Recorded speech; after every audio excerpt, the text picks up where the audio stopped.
Amém. A graça e a paz a todos. Peço que abram suas Bíblias no livro de Apocalipse, capítulo 19.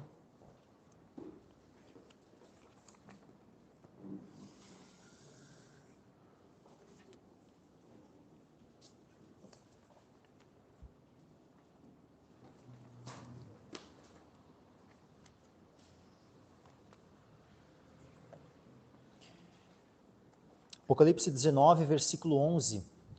Aleluia.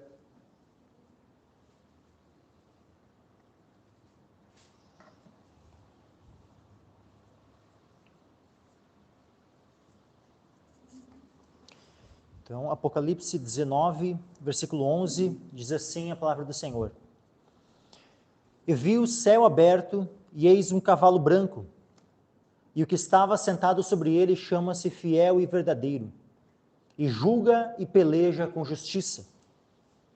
E os seus olhos eram como chama de fogo, e sobre a sua cabeça havia muitos diademas, e tinha um nome escrito que ninguém sabia senão ele mesmo.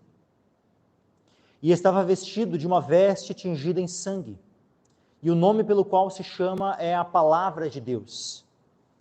E seguiam-no os exércitos no céu em cavalos brancos, e vestidos de linho fino, branco e puro. E da sua boca saía uma aguda espada para ferir com ela as nações. E ele as regerá com vara de ferro. E ele mesmo é o que pisa o lagar do vinho do furor e da ira do Deus Todo-Poderoso. E no manto e na sua coxa tem escrito este nome: Rei dos Reis e Senhor dos Senhores. E vi um anjo que estava no sol, e clamou com grande voz, dizendo a todas as aves que voavam pelo meio do céu: Vinde, e ajuntai-vos à ceia do grande Deus, para que comais a carne dos reis, e a carne dos tribunos, e a carne dos fortes, e a carne dos cavalos e dos que sobre eles se assentam, e a carne de todos os homens, livres e servos, pequenos e grandes. E vi a besta e os reis da terra e os seus exércitos reunidos para fazerem guerra àquele que estava sentado sobre o cavalo e ao seu exército. E a besta foi presa, e com ela o falso profeta que diante dela fizera os sinais com que enganou os que receberam o sinal da besta e adoraram a sua imagem. Estes dois foram lançados vivos no lago de fogo que arde com enxofre. E os demais foram mortos com a espada que saía da boca do que estava sentado sobre o cavalo. E todas as aves se fartaram das suas carnes. Em capítulo 20, versículo 1 ao 3, diz assim: E vi descer do céu um anjo que tinha a chave do abismo, e uma grande cadeia na sua mão. Ele prendeu o dragão, a antiga serpente, que é o diabo e Satanás, e amarrou-o por 1000 anos. E lançou-o no abismo, e ali o encerrou e pôs selo sobre ele, para que não mais engane as nações, até que os 1000 anos se acabem. E depois disto importa que seja solto por um pouco de tempo. Amém. Até aqui. Podem se sentar todos.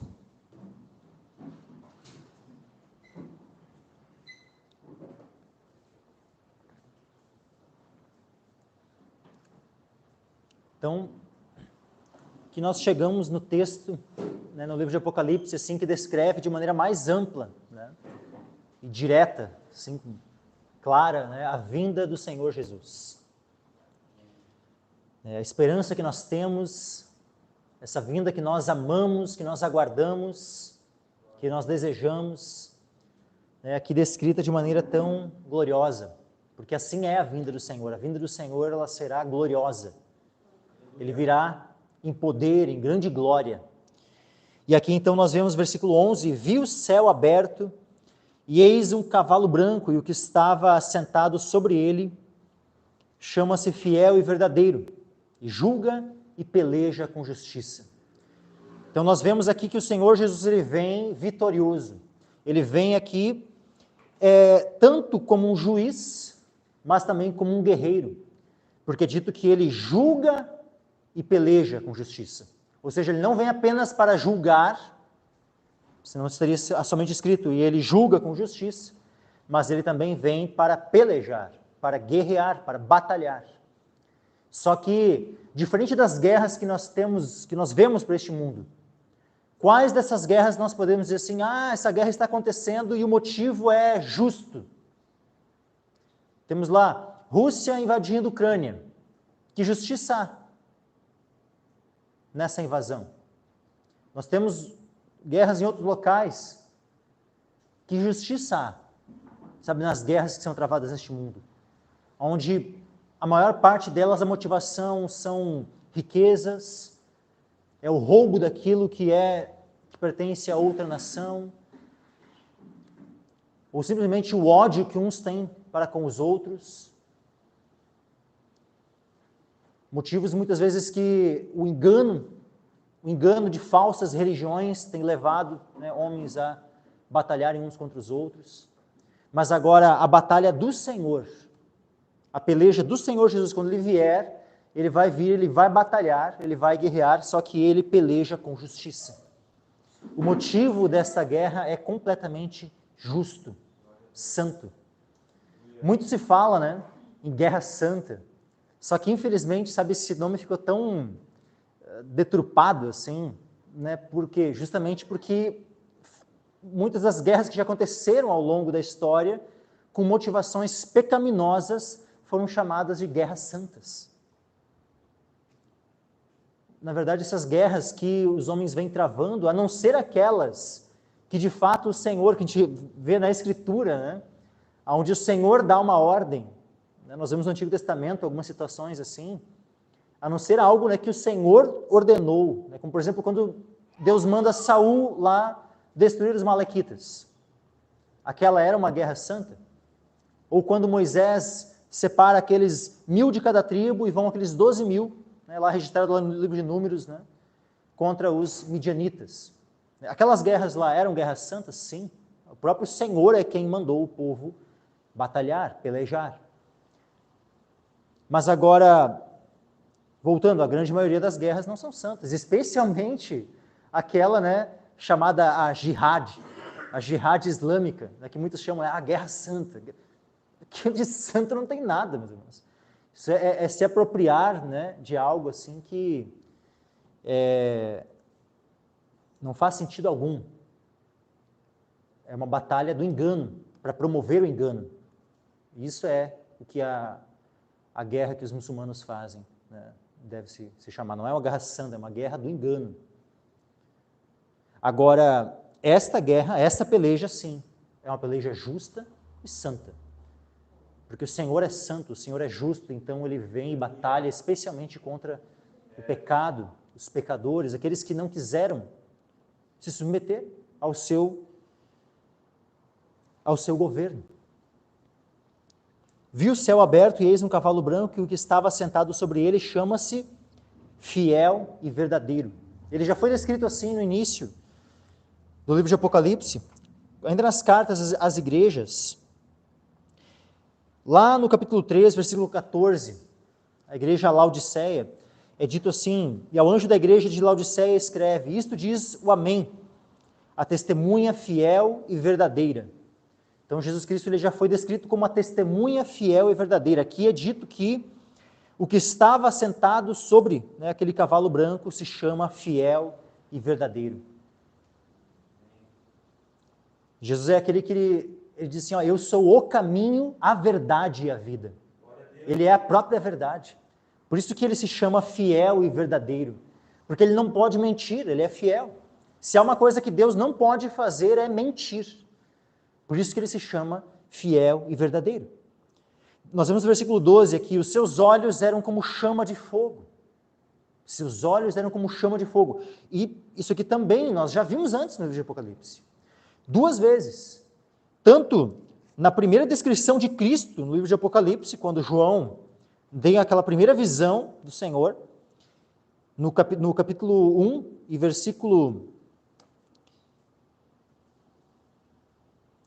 14, diz assim, e a sua cabeça e cabelos eram brancos como a lã branca, como a neve, e os seus olhos como chama de fogo. E um pouco depois, também numa das cartas às 7 igrejas, no versículo 18 do capítulo 2, vai dizer assim, e ao anjo da igreja de Tiatira escreve, isto diz o Filho de Deus, que tem seus olhos como chama de fogo, e os pés semelhantes ao latão reluzente. Os seus olhos como chama de fogo. E para o que apontam esses olhos como chama de fogo? Aponta justamente para que o Senhor, ele conhece, ele prova todas as intenções, ele olha, só que ele não olha como homem. Sabe quando Samuel estava lá para escolher aquele que seria ungido, né, para ungir, aliás, não é para escolher, ele estava para ungir aquele que seria o rei em lugar de Saul. E aí Deus enviou ele para Jessé e disse que um dos filhos de Jessé ia ser o ungido. E aí ele chega, quando ele olha assim, ele vê, né, os irmãos mais velhos de Davi, a começar do mais velho, assim, quando ele vê o mais velho, ele, eis aí o ungido do Senhor. Tá? Por quê? Porque era um alto, forte, né, bonito, assim, tal. Aí Deus imediatamente falou para ele assim, não é este. O homem só vê a aparência, mas Deus não vê como o homem vê. Eu vejo o coração. E é interessante que a respeito de Davi é dito, achei Davi, um homem segundo o meu coração. Né? Davi então é chamado homem segundo o coração de Deus. Deus vê o coração. Por que ele vê o coração? Porque ele prova não apenas a nossa conduta externa, ele prova as nossas intenções. Prova como? Com os seus olhos, que são como que chama de fogo. O fogo na Escritura, muitas vezes, ele é utilizado nesse sentido de provar algo. As nossas obras serão provadas pelo fogo. Aquilo que restar, aquilo que for palha, madeira, feno, tudo vai se queimar. Agora, aquilo que for precioso, as obras que são comparadas com a prata, com o ouro, né, com pedras preciosas, o fogo vai provar e vai permanecer. Então o Senhor, ele prova o interior do nosso coração. Olha só, a própria igreja ali, né, que a gente vê Jesus se apresentando, né, como essa igreja de Tiatira, como tendo os seus olhos como chama de fogo, o que ele diz para esta igreja no versículo 23?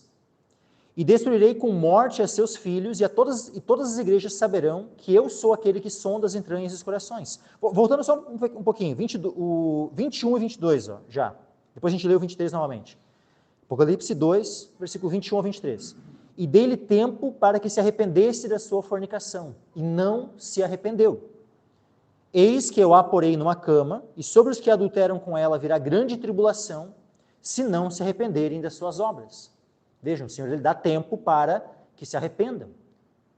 Só que uma vez que não há arrependimento, vem o juízo da parte do Senhor. Por quê? Porque o Senhor, ele sonda tudo. Ele não é como um juiz que só consegue enxergar as provas que são apresentadas diante dos olhos dele. Você vai aqui num juízo terreno, aqui é assim. Tu leva as provas diante do juiz, aquilo que o juiz não viu é como se não existisse. A prova que não foi apresentada em juízo é como se ela não existisse. Mas isso não vale para o Senhor Jesus. Ele não tem necessidade de que se apresentem as coisas diante dele, não. Ele mesmo, com seus olhos como chama de fogo, perscruta todas as coisas. Até mesmo os pensamentos e intenções dos corações. Então, olha só, versículo 23, então, novamente. E destruirei com morte a seus filhos, e todas as igrejas saberão que eu sou aquele que sonda as entranhas e os corações. E darei a cada um de vós segundo as vossas obras. Então o Senhor, quando fala que ele vem com seus olhos como chama de fogo, isso já aponta para o seu juízo. Para aquele que conhece todas as coisas, de quem nada pode se esconder. Dos seus olhos como chama de fogo, nada se esconde. Tudo está nu, patente diante dele. Por isso que hoje em dia a gente vê bastante música, né, mostrando assim, né, Jesus com os olhos como chama de fogo, assim, e elas romantizam bastante esse aspecto dos olhos como chama de fogo, né, de Cristo. A maioria das músicas que eu conheço que mencionam esse aspecto, né, da revelação do Senhor, elas romantizam essa questão. Né? Só que qual é a intenção com qual foi registrado isso? É justamente essa intenção de juízo, dessa onisciência do Senhor. Seus olhos eram como chama de fogo, e sobre a sua cabeça havia muitos diademas. Essa palavra diadema, meus irmãos, ela poderia ser traduzida também como coroa. Tá? Só que ela é diferente da outra coroa que ela aparece no livro de Apocalipse. No livro de Apocalipse aparecem várias situações com coroas. Tá? Só que a coroa, né, que normalmente a palavra grega para coroa é Stephanos, essa coroa, normalmente ela é uma coroa de vitória. Só que diadema é uma coroa diferente, ela é uma coroa de autoridade, daquele que, por exemplo assim, que apenas um rei pode utilizar. Alguém que ganhava, por exemplo, uma premiação, e aí recebia uma coroa. Essa coroa não era chamada de diadema, ela era chamada de Stephanos. Mas agora, a coroa que um rei utilizava, uma coroa que denota esse poder, essa autoridade, esse governo, essa ela é chamada de diadema. E aparecem apenas 3 menções a diadema no livro de Apocalipse. A primeira delas fala lá do dragão, lá no capítulo 12. Capítulo 12, versículo 3, diz assim, ó, e viu-se outro sinal no céu, e eis que era um dragão vermelho que tinha 7 cabeças e 10 chifres, e sobre as suas cabeças 7 diademas. Então o dragão tinha sobre as suas 7 cabeças 7 diademas. Nós já vimos que na explicação da besta, a besta que tem 7 cabeças e 10 chifres, deixa eu aqui ler o texto também da besta, né? Olha só, capítulo 13, versículo 1. E pus-me sobre a areia do mar e vi subir do mar uma besta que tinha 7 cabeças e 10 chifres. E sobre os seus chifres 10 diademas. E sobre as suas cabeças o nome de blasfêmia. Então vejam aqui, ó, nós temos o dragão e a besta, os dois de maneira muito semelhante. O dragão tem 7 cabeças, a besta também tem 7 cabeças. O dragão tem 10 chifres, a besta também tem 10 chifres. Vejam que é muito parecida a descrição dos dois, só que tem uma diferença. O dragão tem as suas diademas sobre as 7 cabeças. A besta, ela só tem as diademas sobre os 10 chifres.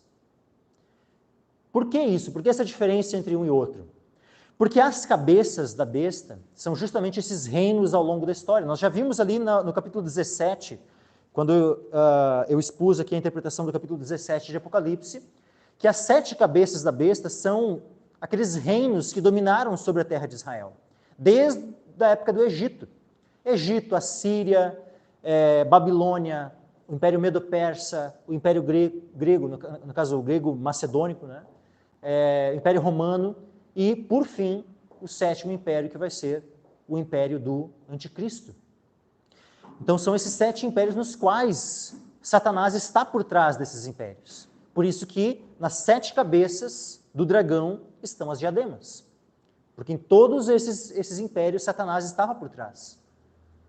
Agora, no caso da besta, ela tem as suas diademas sobre os 10 chifres, porque isso aponta especialmente para o período do anticristo, onde ele vai governar, a besta irá governar juntamente com os 10 reis. Como nós vemos aqui, ó, capítulo 17 de Apocalipse, e versículo 12. E os 10 chifres que viste são 10 reis que ainda não receberam o reino, mas receberão poder como reis por 1 hora juntamente com a besta. Por isso que os 10 chifres é que tem as 10 diademas, no caso da besta. Porque aponta para esses 10 reis que estarão governando junto com a besta. Agora, diferente de todos estes, a besta que tem ali, né, as 10 diademas sobre os 10 chifres, o dragão que tem as diademas sobre as suas 7 cabeças. No caso de Cristo, é dito que sobre a sua cabeça havia muitos diademas. Por quê? Porque o poder de Cristo, ele extrapola qualquer outro poder que já possa ter sido visto antes. Não pode ser contado assim, eram 7, eram 10, não, muitos diademas. Porque Jesus Cristo, ele definitivamente é o Rei dos Reis e o Senhor dos Senhores. Não há ninguém que tenha um poder maior do que o dele. E ele mesmo é aquela pedra que é cortada da montanha. Vamos ler aquele texto lá de Daniel. A princípio eu não ia ler ele hoje, mas é interessante. Daniel,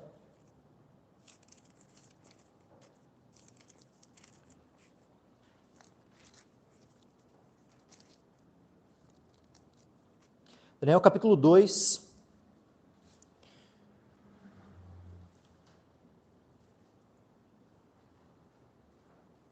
Daniel capítulo 2 e versículo 30, aliás, versículo 29 em diante. Daniel está lá interpretando os sonhos de Nabucodonosor. Nabucodonosor ele teve um sonho com uma estátua, uma imagem assim que ela tinha a cabeça de ouro, os braços, o peito e os braços de prata, o ventre de bronze, as suas pernas de ferro e os pés de ferro misturado com barro. E o que nós vemos aqui? Olha só. Então, vamos ler aqui Daniel capítulo 2, versículo 29 em diante. Estando tu, ó rei, na tua cama, subiram os teus pensamentos acerca do que há de ser depois disto. Aquele, pois, que revela os mistérios, te fez saber o que há de ser. E a mim me foi revelado esse mistério, não porque haja em mim mais sabedoria do que em todos os viventes, mas para que a interpretação se fizesse saber ao rei, e para que entendesses os pensamentos do teu coração. Tu, ó rei, estavas vendo, e eis aqui uma grande estátua. Esta estátua, que era imensa, cujo esplendor era excelente, estava em pé diante de ti, e a sua aparência era terrível. A cabeça daquela estátua era de ouro fino, o seu peito e os seus braços de prata, o seu ventre e as suas coxas de cobre, as pernas de ferro, seus pés em parte de ferro e em parte de barro. Estavas vendo isto quando uma pedra foi cortada sem auxílio de mão, a qual feriu a estátua nos pés de ferro e de barro, e os esmiuçou. Meus irmãos, esses pés de ferro e de barro, que são esmiuçados, está falando exatamente desse texto que nós estamos lendo aqui hoje. Onde Cristo vem, e ele vem sobre a besta, o falso profeta, os reis da terra, esses exércitos reunidos para a peleja, que são esmiuçados pela sua vinda. Então essa descrição aqui é a mesma. Essa descrição lá da estátua em Daniel 2 está apontando para isso que nós lemos, e que eu estou ministrando aqui nessa noite, o capítulo 19, versículo 11 em diante. Aí diz assim, voltando lá, a qual feriu a estátua nos pés, de ferro e de barro. Por quê? Por que os pés? Porque os pés, eles apontam para este último reino que vai se levantar na terra, que é o reino do anticristo. O reino do anticristo é esse reino cujos pés são de ferro misturado com o barro. E pés esses que têm 10 dedos, 5 dedos em cada pé, 10 dedos no total, que aponta para os 10 chifres da estátua, aqueles 10 reis que terão poder juntamente com a besta. Só que olha só, 35, então foi juntamente esmiuçado ferro, o barro, o bronze, a prata e o ouro, os quais se fizeram como pragana das eiras do estio. E o vento os levou, e não se achou lugar algum para eles. Mas a pedra que feriu a estátua se tornou grande monte, e encheu toda a terra.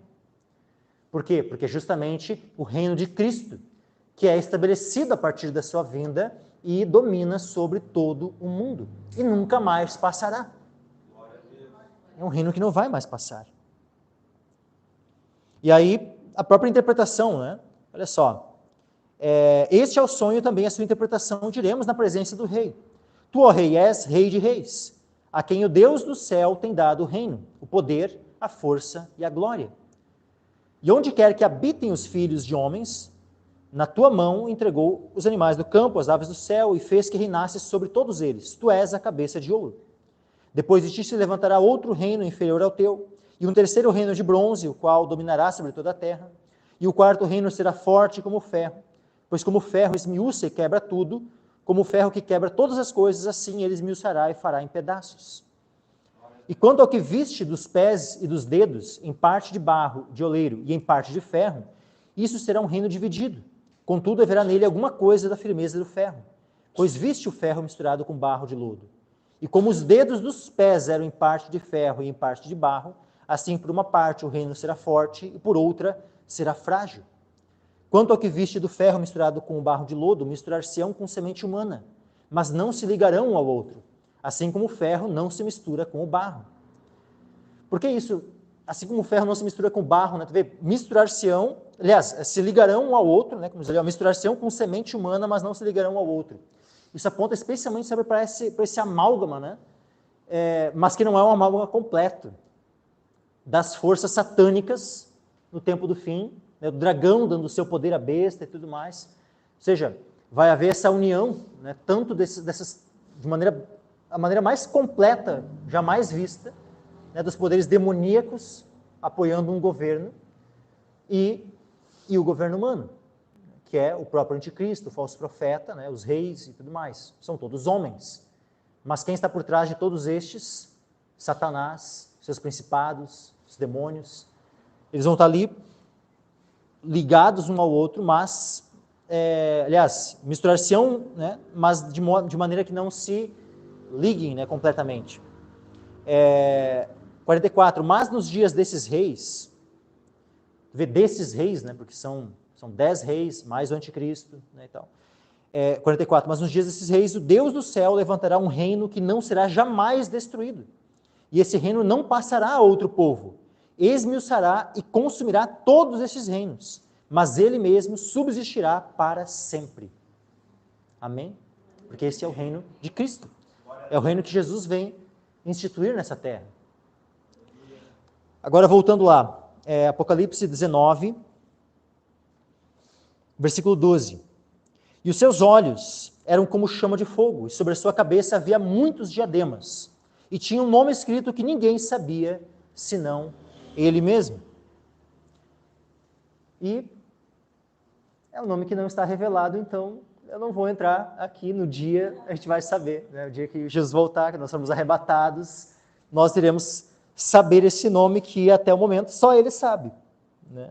Uma vez que ele não revelou, não nos pertence, mas quando ele vier, quando ele quiser revelar, nós, com alegria, né, passaremos a saber.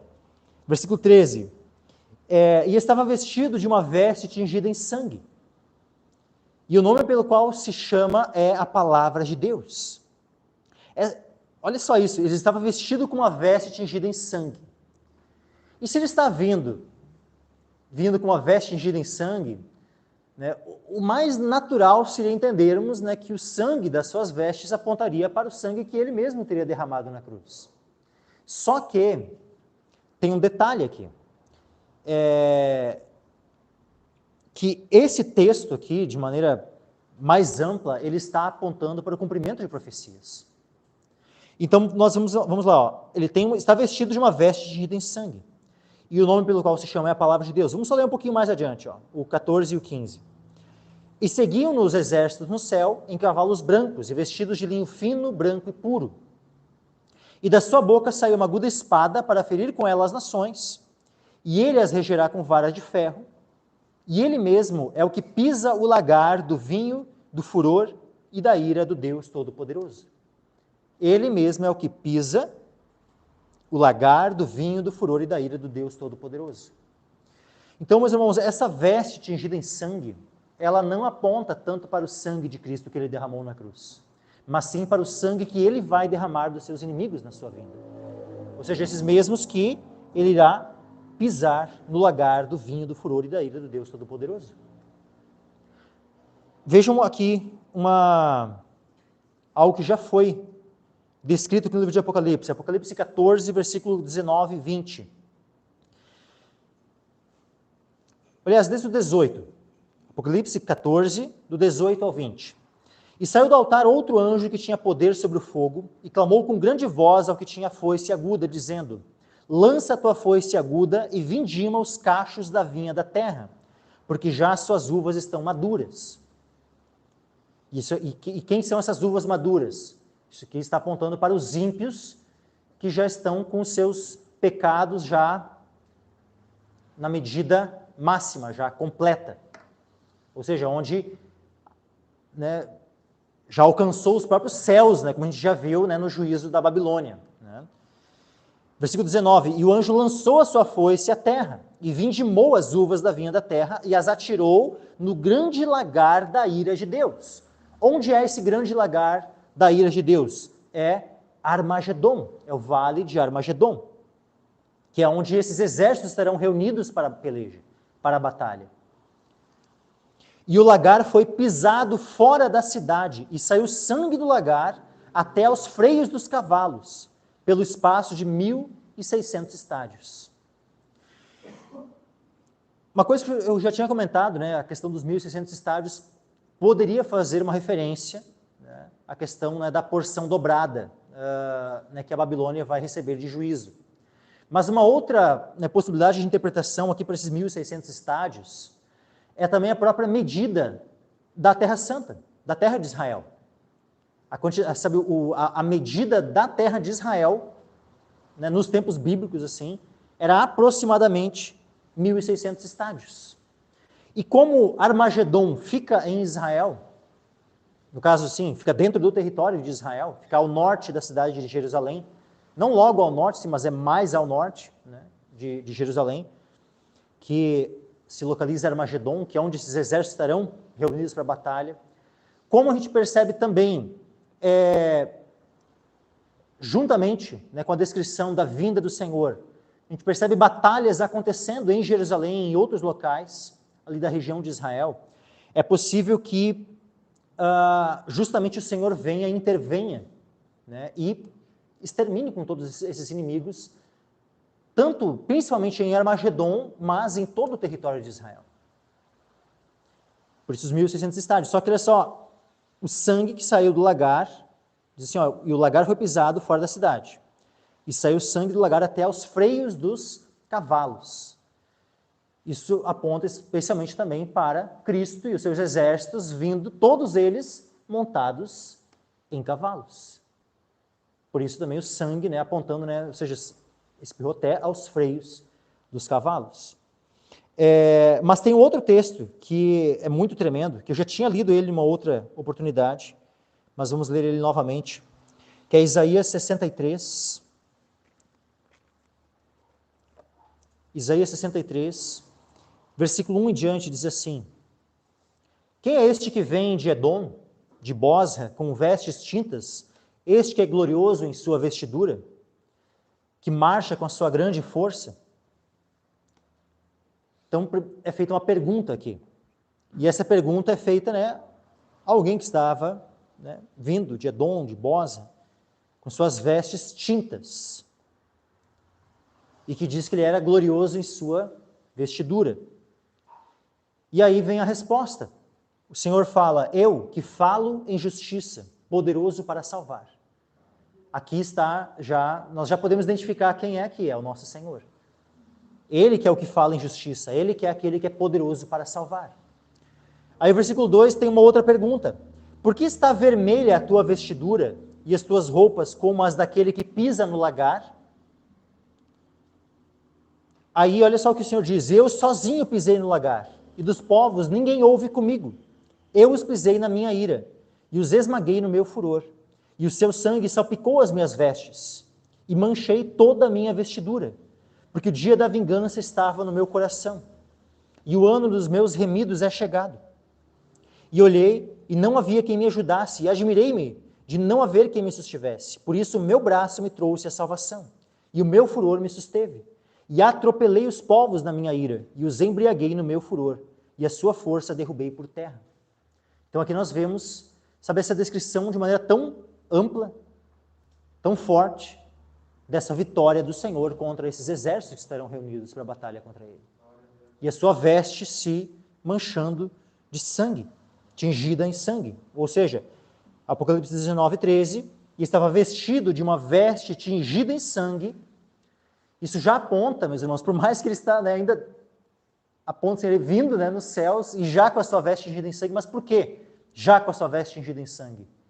Porque é tão certa a vitória, já está tão estabelecido e certo aquilo que vai acontecer, que já está descrita a sua veste como já estando tingida em sangue. Porque não há dúvidas de que ele vai vencer a batalha.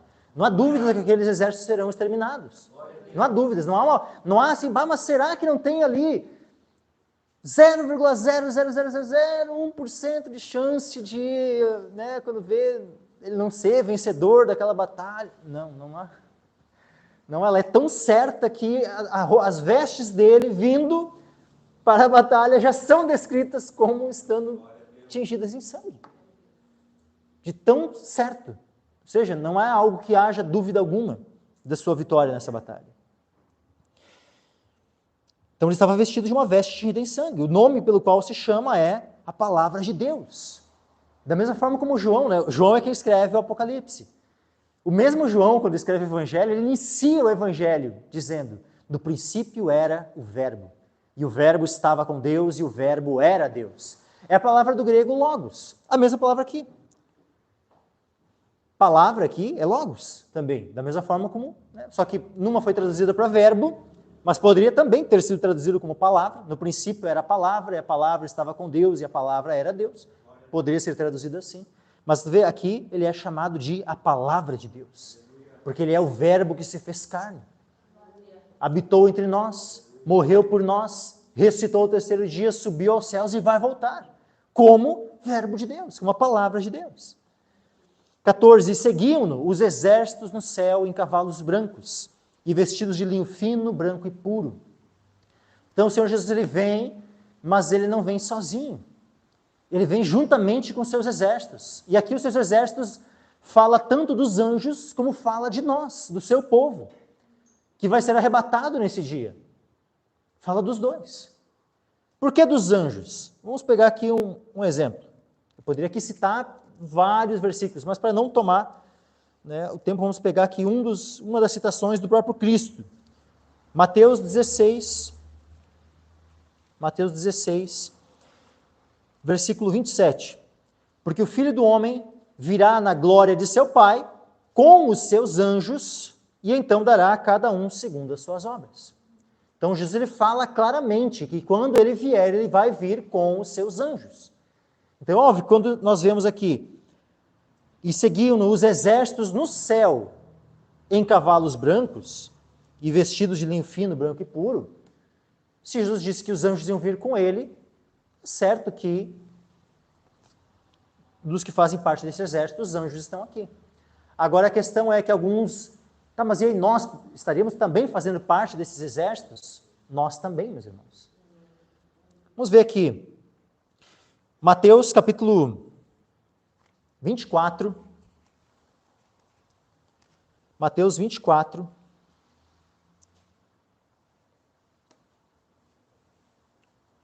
e versículo 30 e 31. Olha só. Então aparecerá no céu o sinal do Filho do Homem, e todas as tribos da terra se lamentarão, e verão o Filho do Homem vindo sobre as nuvens do céu com poder e grande glória. E ele enviará os seus anjos com rijo clamor de trombeta, os quais ajuntarão os seus escolhidos desde os quatro ventos, de uma a outra extremidade dos céus. Então o que o Senhor Jesus vai fazer? Ele vai estar vindo com os seus anjos, a trombeta vai ser tocada, sétima trombeta, a última, é tocada. O arrebatamento acontece, ou seja, os mortos ressuscitam, incorruptíveis, os crentes vivos são transformados, recebem, né, um corpo, ou seja, são revestidos de imortalidade, de incorruptibilidade, e juntamente com os mortos que foram ressuscitados, nós somos arrebatados para o encontro com o Senhor nas nuvens. Acredito que o Senhor lhe envia os seus anjos, né, para promover esse ajuntamento. E aí nós somos ajuntados, aonde? Nas nuvens, nos céus. E provavelmente, como está descrito aqui, então, cada um já vai ter um cavalinho ali esperando cada um. Né? Porque seguiam nos exércitos no céu em cavalos brancos, ou seja, a gente vai estar seguindo o Senhor nesses cavalos brancos, juntos, né, com Ele. Então ali vai acontecer esse ajuntamento, nas nuvens, esse encontro com o Senhor nos ares. E posteriormente nós vamos para onde? Para a batalha, juntamente com o Senhor. Nós vamos para a batalha juntamente com o Senhor. Capítulo 17, 14 diz assim, a respeito daqueles 10 reis que vão estar governando juntamente com a besta. Estes combaterão contra o Cordeiro, e o Cordeiro os vencerá, porque é o Senhor dos senhores e o Rei dos reis. Vencerão os que estão com ele, chamados e eleitos e fiéis. Ou seja, nós somos esses chamados. Nós somos esses eleitos e esses fiéis, que estão juntamente com o Senhor e que vencem juntamente com ele. Então vejam que nós estamos ali junto com ele, somos vitoriosos juntamente com ele. A palavra lá em Romanos diz assim, que nós em Cristo nós somos mais do que vencedores. Nós somos mais do que vencedores em Cristo Jesus que nos amou. Vamos abrir aqui, tem outros textos aqui que quero também abrir com os irmãos. Abra o livro de Joel, profeta Joel.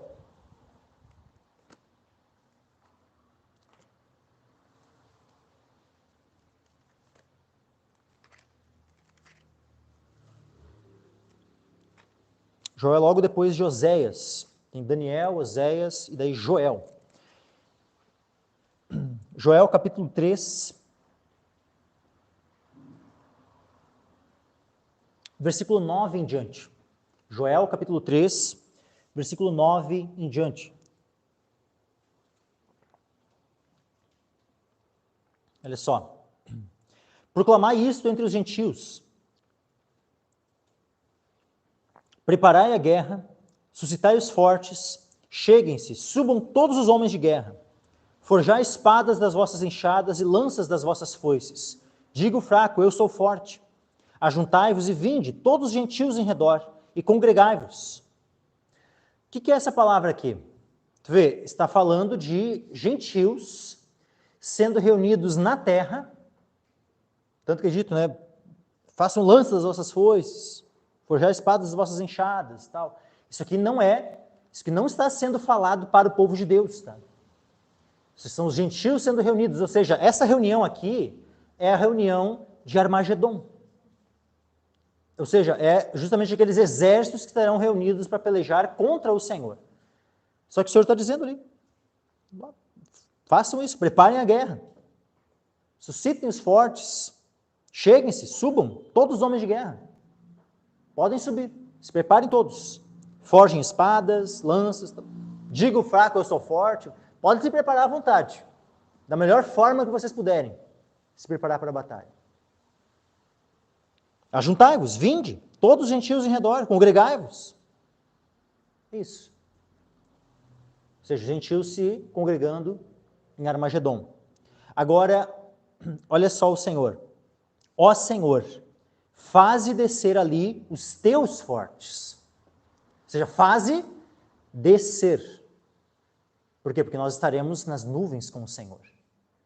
E ali onde aqueles gentios estarão congregados para a peleja, em Armagedon, ali onde eles estarão ajuntados para a peleja, nós iremos juntamente com o Senhor descer.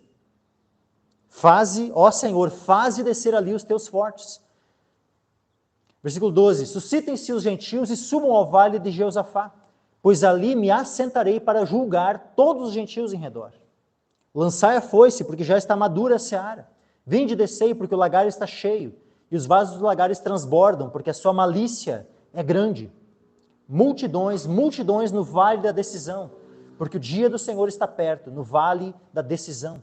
O sol e a lua se enegrecerão, as estrelas retirarão seu resplendor, e o Senhor bramará de Sião, e de Jerusalém fará ouvir a sua voz. Os céus e a terra tremerão, mas o Senhor será o refúgio do seu povo e a fortaleza dos filhos de Israel.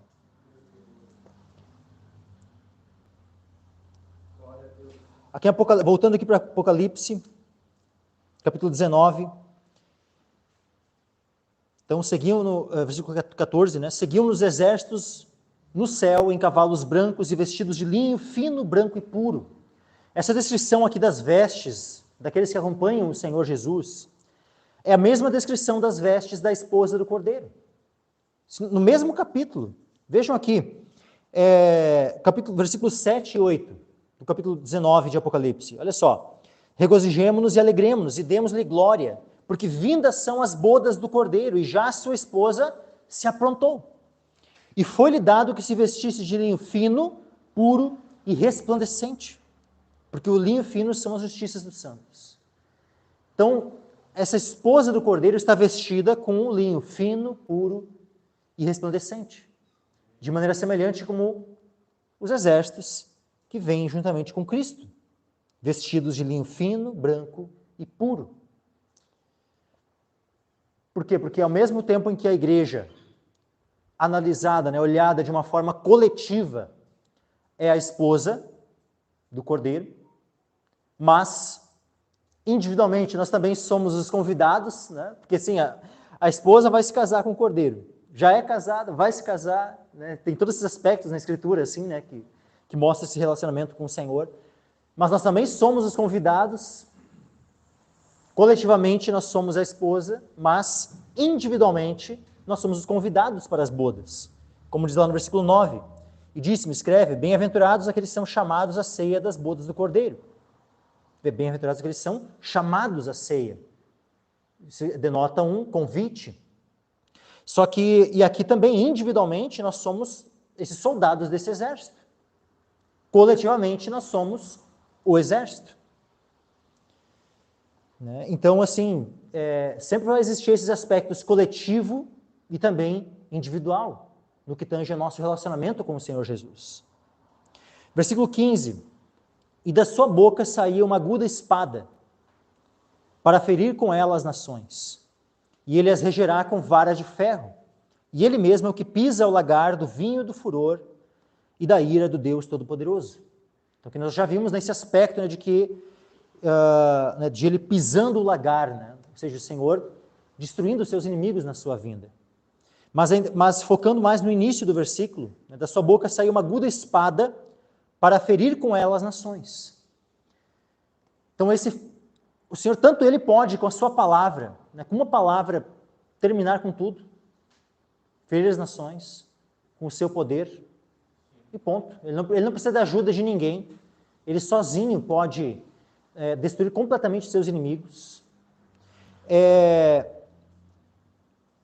Só que é interessante, é dito assim, ó, da sua boca saiu uma aguda espada para ferir com ela as nações. E ele as regerá com vara de ferro. E ele as regerá com vara de ferro. Ao mesmo tempo que ele fere as nações na sua vinda, mas ele não vai destruir totalmente as pessoas que estiverem na terra. Ele não vai destruir completamente todas as nações que estiverem aqui, todo mundo vai estar vivo aqui, vai ser completamente destruído. Não, ele vai ferir uma parte das nações, mas outra parte ele vai reger com vara de ferro. Ou seja, esse reger fala de governar e até mesmo apacentar. Só que não é um apacentar da mesma forma como o seu próprio povo. É um apacentar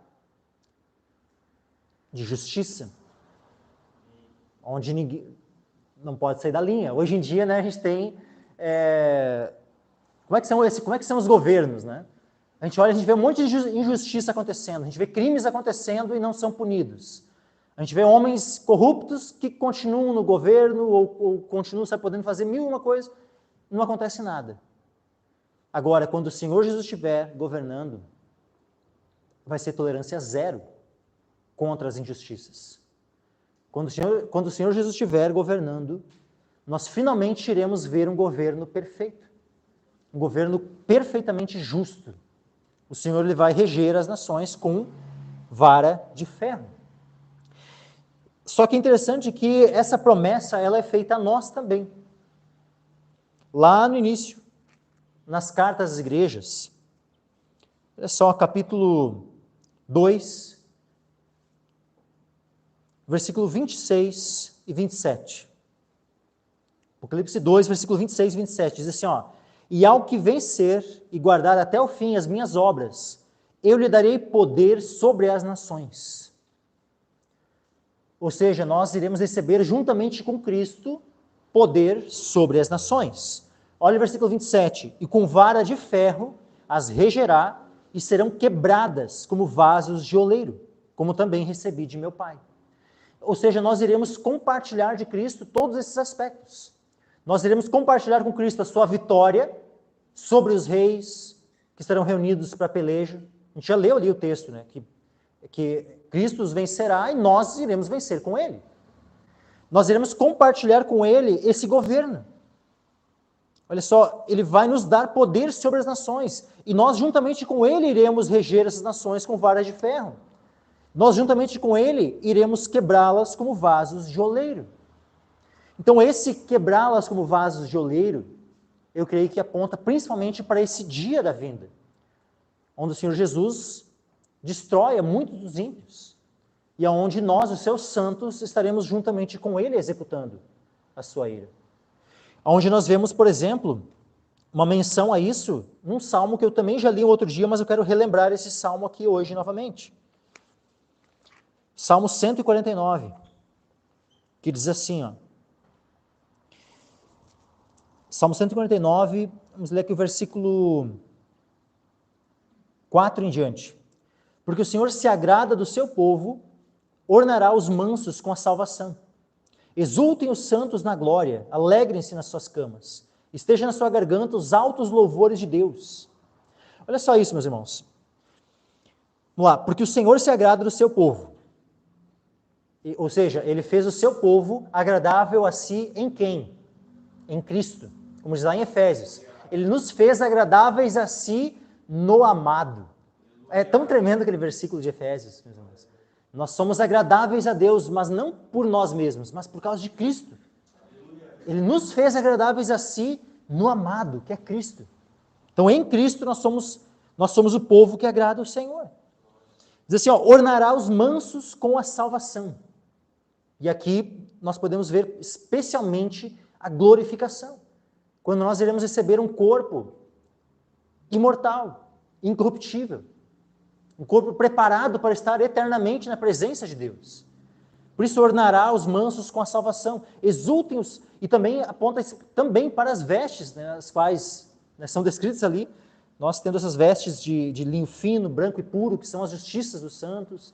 Né, ornará os mansos com a salvação. Exultem os santos na glória, alegrem-se nas suas camas. Ou seja, exultem os santos na glória. Quando pensa que exultação não vai ser, meus irmãos.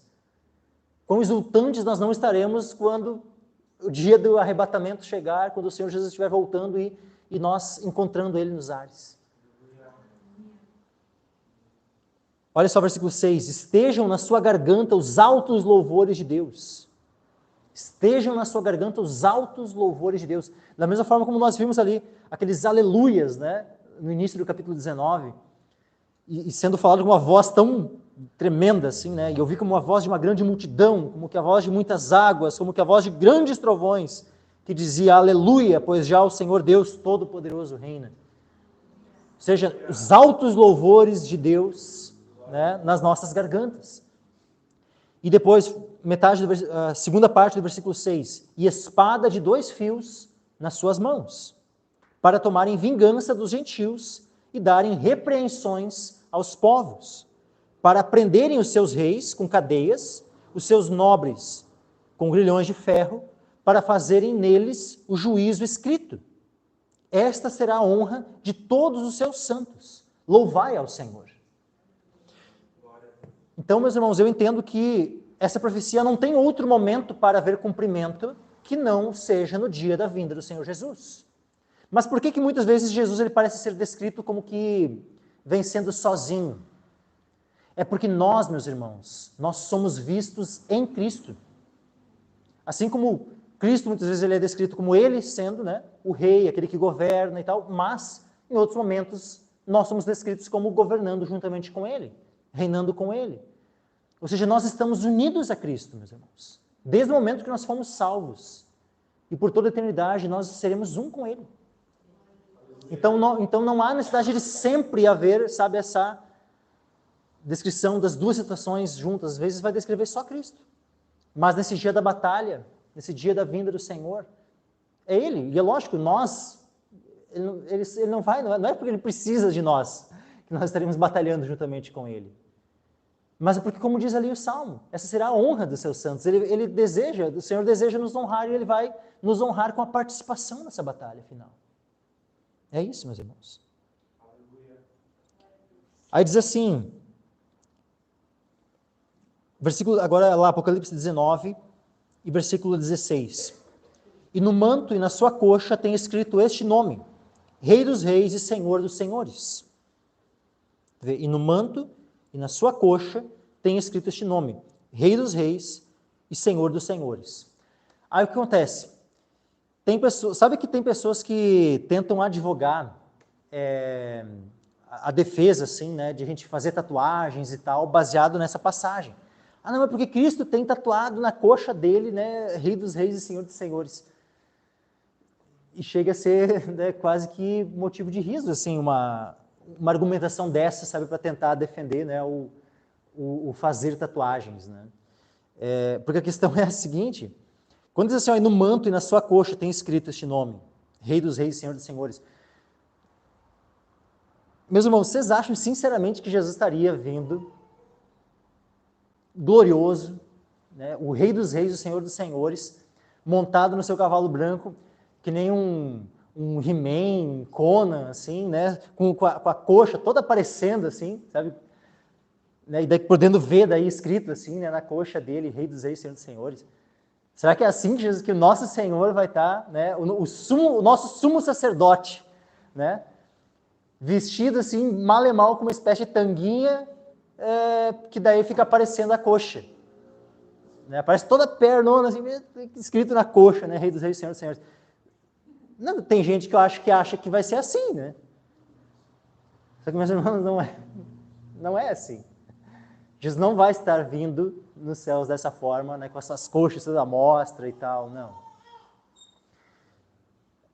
Especialmente ele como sumo sacerdote, né? Os sacerdotes, eles nunca poderia aparecer a coxa de um sumo sacerdote, nunca poderia ser visível, tanto que Deus chega a dizer que eles precisavam usar calças por baixo da túnica, eles precisavam usar calças de linho.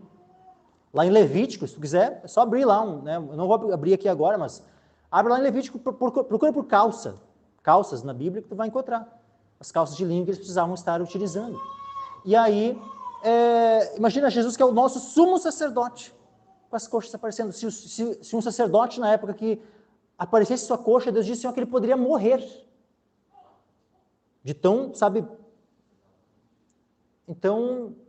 Aí, mas daí o Senhor dos Senhores, o Rei dos Reis, vai estar vindo para as coxas da mostra. Então, assim, não faz sentido, meus irmãos. Então, assim, e no manto e na sua coxa tem escrito, na sua coxa, ou no sentido, assim, por cima da calça que ele vai estar usando, ou no manto, na região que estava na coxa, na região da coxa, mas no manto, escrito Rei dos Reis e Senhor dos Senhores. Então, ou no próprio manto, na região da coxa, né? Ou tanto no manto como na coxa, mas na coxa, óbvio que não na pele, mas sim nas calças que ele vai estar, né, usando. É isso. Então, mas, continuando, né? 17.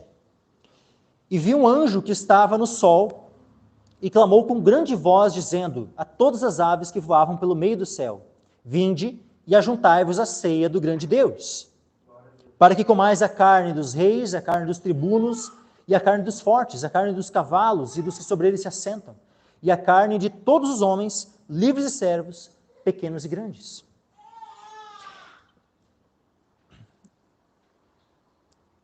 Vejam aqui, meus irmãos, que aqui nós temos um convite. Nesse mesmo capítulo nós temos dois convites. Dois convites.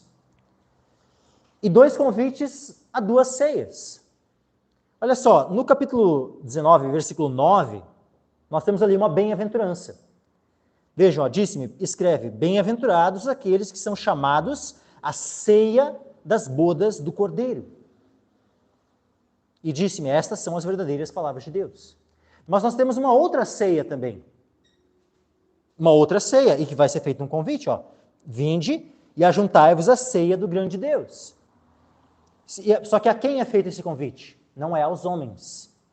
Esse convite é feito às aves dos céus. Só viu um anjo que estava no sol, clamou com grande voz, dizendo a todas as aves que voavam pelo meio do céu. Então, as aves do céu é que é feito esse convite. Vinde e ajuntai-vos à ceia do grande Deus. Qual ia ser o banquete oferecido nessa ceia?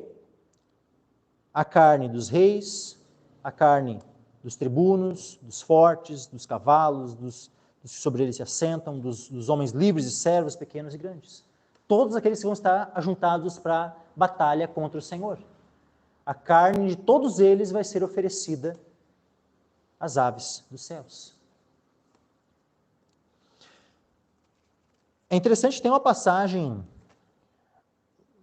lá naquele sermão profético de Mateus capítulo 24, onde Jesus fala, né, uma palavra que várias vezes já me questionaram assim, e daqui a pouco pode ser que seja, né, que alguém já tenha lido aquele texto e não tenha entendido quando tenha lido, mas, né, que Deus possa, né, dar graça, né, para que fique esclarecido nessa noite. Quando diz assim, Mateus 24 e versículo 27 e 28. Diz assim, porque assim como o relâmpago sai do Oriente e se mostra até ao Ocidente, assim será também a vinda do Filho do Homem. Então vejam, Jesus está falando sobre a sua vinda e que ela é visível a todos. Ele diz assim, como o relâmpago sai do Oriente e se mostra até o Ocidente, e se mostra até o Ocidente, assim será também a vinda do Filho do Homem. E aí ele diz assim no versículo 28, porque onde quer que estiver o cadáver, ali se ajuntarão as águias. E essa frase, porque onde quer que estiver o cadáver, ali se ajuntarão as águias, é uma frase assim que ela parece, está aqui, sim.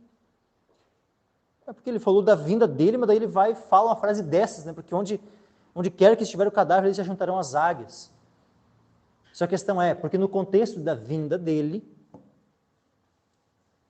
exércitos estarão reunidos para pelejarem contra ele, e serão mortos, e os seus cadáveres servirão de comida às águias, às aves. É isso. Então vejam como Cristo aqui ele já aponta, com essa sua fala, que na sua vinda, quando ele vem, todo olho verá, ele vem com um relâmpago do Ocidente, do Oriente se mostra até o Ocidente e tal, e nesse contexto da sua vinda, vai ocorrer muita morte. E onde estiver o cadáver, ali se juntarão as águias. Olha só, continuando, e logo depois da aflição daqueles dias, o sol escurecerá, a lua não dará sua luz, as estrelas cairão do céu. Tu vê que o versículo 29, ele já volta, ele está novamente descrevendo a sua vinda, com mais detalhes. Não é uma sequência do que vem, porque ele recém no 27 já descreveu a sua vinda. No 29 ele descreve novamente alguns detalhes de coisas anteriores à sua vinda. Para no 30, falar da sua vinda, e no 31, do arrebatamento especialmente. Então olha só, e logo depois da aflição daqueles dias, o sol escurecerá, a lua não dará sua luz, as estrelas cairão do céu, as potências do céu serão abaladas, e então aparecerá no céu o sinal do Filho do Homem. O mesmo que ele havia descrito antes ali. Assim como o relâmpago sai do Oriente, se mostra até o Ocidente, assim será também a vinda do Filho do Homem. Ele está novamente mencionando aqui. Então aparecerá no céu o sinal do Filho do Homem, todas as tribos da terra se lamentarão e verão o Filho do Homem vindo sobre as nuvens do céu com poder e grande glória. As tribos da terra se lamentarão vendo o Senhor. E esse lamento especialmente daqueles que estarão ali reunidos naquele exército. Aqueles reis que estarão ali, cujas suas carnes serão comida das aves, estes reis, tribunos, fortes e todos aqueles homens ali, são os mesmos que lá no Apocalipse capítulo 6, quando é aberto o sexto selo, é dito assim, e havendo aberto o sexto selo, capítulo 6, versículo 12, e havendo aberto o sexto selo, olhei, e eis que houve um grande tremor de terra, o sol tornou-se negro como saco de silício, a lua tornou-se como sangue, as estrelas do céu caíram sobre a terra, como quando a figueira lança de si os seus figos verdes abaladas por um vento forte. Veja uma descrição, a própria descrição da vinda que Jesus fala, da sua vinda, a descrição é a mesma. Aí diz assim, e o céu retirou-se como um livro que se enrola, e todos os montes e ilhas foram removidos dos seus lugares, e os reis da terra, e os grandes, e os ricos, e os tribunos, e os poderosos, e todo servo e todo livre, se esconderam nas cavernas e nas rochas das montanhas. E diziam aos montes e aos rochedos, caí sobre nós, e escondei-nos do rosto daquele que está sentado sobre o trono, e da ira do Cordeiro, porque é vindo o grande dia da sua ira, e quem poderá subsistir? Então vejam que aqui, essa descrição aqui, meus irmãos, é o que vai estar acontecendo nessa batalha. Eles vendo Jesus vindo com seus exércitos dos céus, e simplesmente se lamentando, dizendo para os montes, rochedos caírem sobre eles e esconderem da face do Senhor. Mas não vai haver essa possibilidade. Eu não vou ler aqui, mas eu já tinha lido esses dias, sobre a questão de Gog e Magog lá em Ezequiel. Tá? Quem puder depois, se quiser, leia Ezequiel capítulo 38 e 39, os dois capítulos, tá?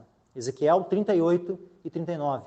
Lá vai falar sobre Gog e Magog. Lá aquelas profecias, elas já apontam também para essa batalha e apontam aqui para essa ceia a qual as aves são convidadas.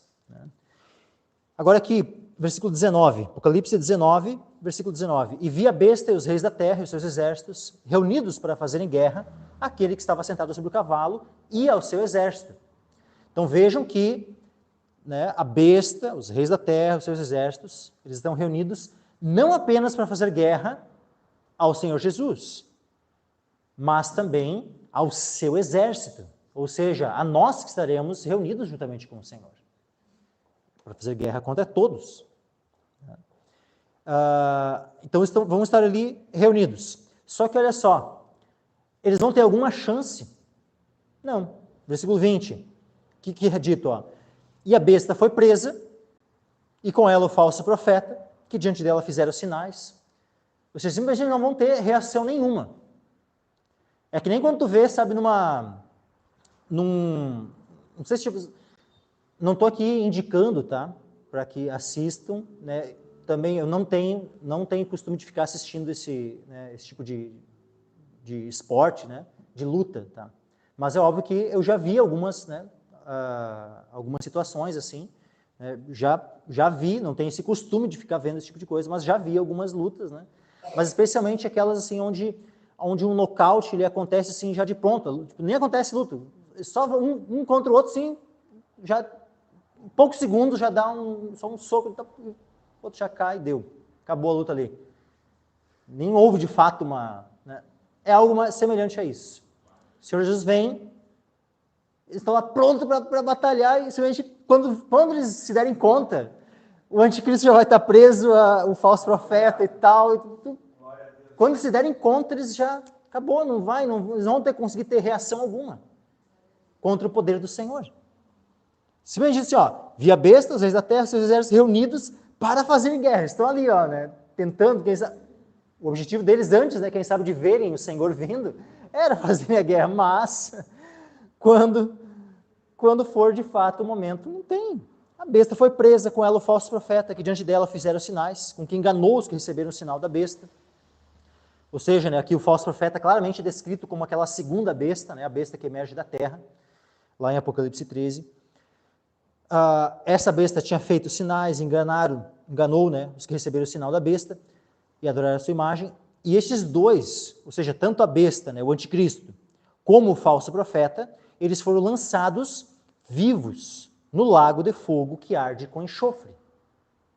Eles foram lançados vivos no lago de fogo. Porque todos que serão lançados no lago de fogo não serão lançados mortos no lago de fogo, mas sim vivos. Porque no juízo, meus irmãos, todos os ímpios irão ressuscitar. Ou seja, não é apenas a alma dos ímpios que vai estar lá diante do trono de Deus sendo julgados. Eles estarão ali corpo, alma e espírito, completos. Eles irão ressuscitar. E ressurretos, vivos, serão lançados no lago de fogo. É dessa forma. Assim como aqueles, os primeiros que foram lançados no lago de fogo, a besta e o falso profeta, foram vivos. Todos os demais serão lançados no lago de fogo, são lançados vivos do lago de fogo. 21. E os demais foram mortos com a espada que saía da boca do que estava sentado sobre o cavalo. E todas as aves se fartaram das suas carnes. É simples. Todos os demais, não ficou um vivo para contar a história. De quem? Dos que estavam ali reunidos para a peleja. Isso aqui não está falando de todos os habitantes da terra. Está falando daqueles que estavam reunidos para a peleja em Armagedon. Mas é interessante, Os que se reuniram, só quando diz ali, a besta, os reis da terra, o falso profeta, esses todos que estavam ali reunidos. Quando é que se deu a reunião? Veja que até aqui mencionou só a besta e o falso profeta e todos esses ali reunidos. Não mencionou, até o momento aqui, não houve menção a Satanás ainda. Satanás só vai ser mencionado no capítulo 20. Mas é interessante que lá no capítulo 16, quando a sexta taça é derramada, é dito assim, Apocalipse 16, versículo 12. O sexto anjo derramou a sua taça sobre o grande rio Eufrates. A sua água secou-se, para que se preparasse o caminho dos reis do Oriente.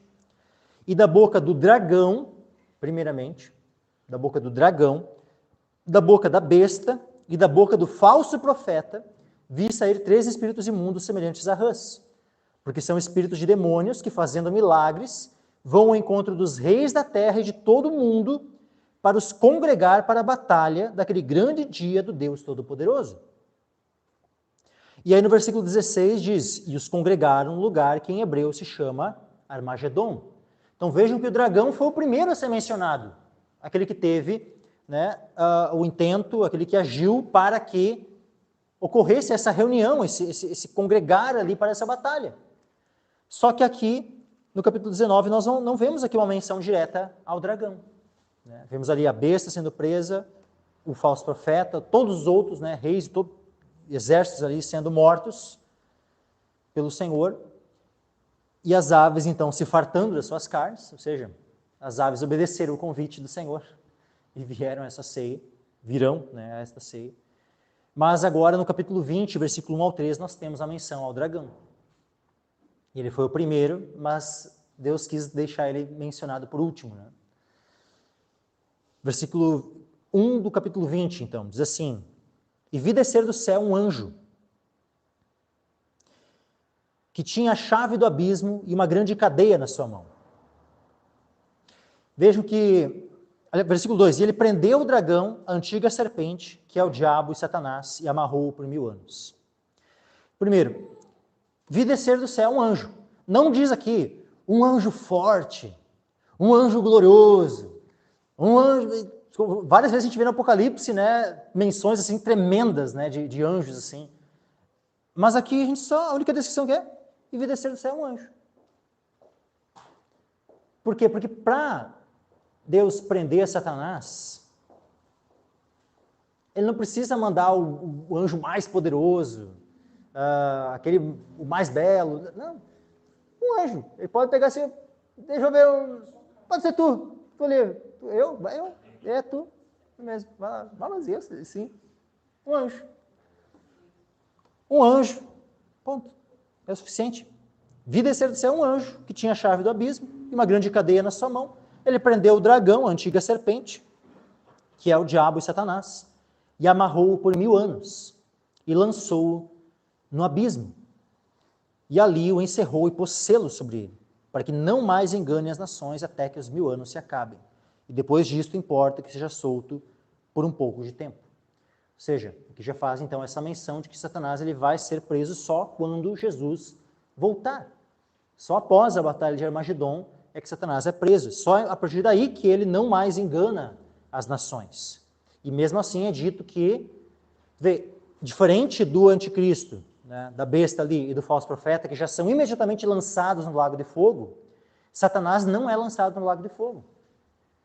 Porque o lago de fogo, no momento que alguém foi para o lago de fogo, não tem mais volta. Vai estar eternamente no lago de fogo. Agora, Satanás ele foi lançado aonde? No abismo, por 1000 anos. Então, aqui eu vou concluir por aqui. Semana que vem, meus irmãos, eu vou voltar e eu vou novamente entrar, porque eu quero trazer mais alguns detalhes dessas questões aqui do início do capítulo 20, tá? Não quero me aprofundar hoje aqui nesse início aqui, mas eu vou novamente, então, a gente vai começar, então, se Deus permitir, domingo que vem, do capítulo 20, do versículo 1 em diante. A gente vai começar daqui. Quero trazer mais alguns detalhes aqui.